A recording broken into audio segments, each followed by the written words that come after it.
To begin with, Tughlaq is a historical drama, as I mentioned, which depicts or talks about the last 5 years of rule of the ruler Muhammad bin Tughlaq over the Delhi Sultanate. He was the son of Ghiyasuddin Tughlaq, who ruled the Delhi Sultanate for over 26 years.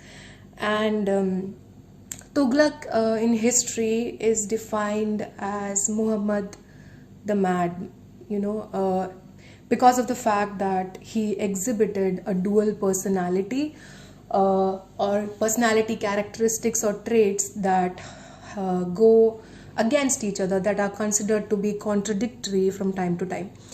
This is also considered as one of the reasons why he failed to be a good ruler or to exhibit proper control over the Sultanate while he ruled. So Girish Karnad has tried to be as close to history as possible while talking about these descriptions and incidents that happened during Tughlaq's rule.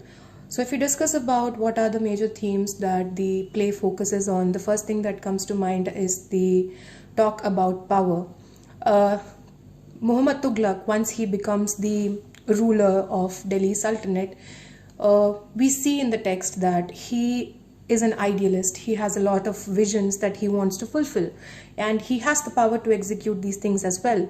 But the problem is that only power is not enough to run a country or a state, especially when you are an idealist and you have certain views that you want to see or visions that you want to see fulfilled while you're ruling over that place. But at the end of the day, if you're not aware of the socio-political structures that are existing in the place of your rule, then you won't be able to exercise that power to a good extent.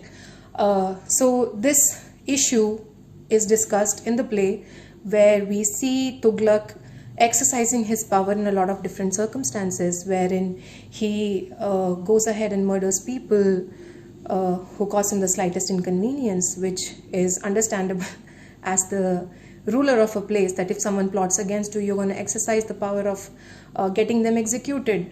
Other than that, the major issue is the fact that Tughlaq was involved in a lot of radical policy changes that came with a cost, because the people and the place was not ready for these changes.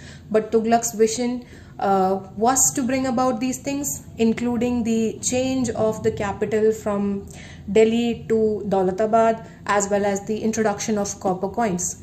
Other than that, the novel also discusses about idealism and reality, where we talk about how being a learned, knowledgeable, idealist ruler was not enough to bring about a proper change or some serenity or peace inside the kingdom, because the reality of the state was different. Hindus and Muslims were in conflict, and the case that the vision that Tughlaq had about uniting them, or the vision that he had of gaining control over everyone, was not something that he could have achieved through his radical policy changes, which were very untimely. So it also discusses about how it is not enough to be just a visionary, and the fact that as long as you're not aware of the socio-political structures of your own state or your own country, you will not be able to exercise, no matter what vision you have into that particular aspect, or create a change in the place by yourself.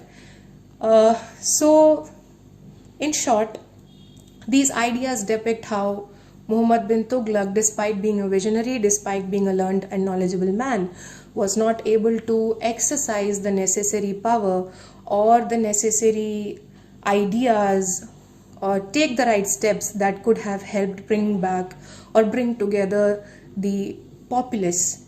And instead, what happened is that everything led to chaos and more bloodshed, which is why even in history, Tughlaq's reign, Muhammad bin Tughlaq's reign, is something that is considered as an unaccomplished one.